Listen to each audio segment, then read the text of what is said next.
Yan, good day mga construct. Dito tayo sa project natin para mag-share mga panibagong construction tips. Yan, bali sa process ng painting ang ating pag-uusapan.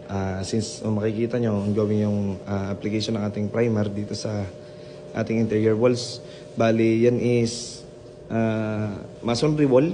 So, gagamit tayo ng latex paint. Bali, dalawang klaseng paint ang ginagamit kasi natin. Para sa wood and steel, enamel or quick drying enamel, meron naman ganun. Then, para sa pader is latex. May mga ilang special paint gaya ng mga stucco, which is industrial wall art.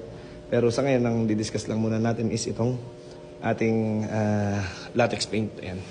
Bali, after natin makapag-apply ng skim coat na 2 to 3 layers, liliyahin muna natin yan. Then, mag-uumpisa tayo mag-apply ng flat latex. Ayan. Bali, yan yung nagsisilbing primer ng ating paint para hindi mabilis magbitakan yung ating pintura.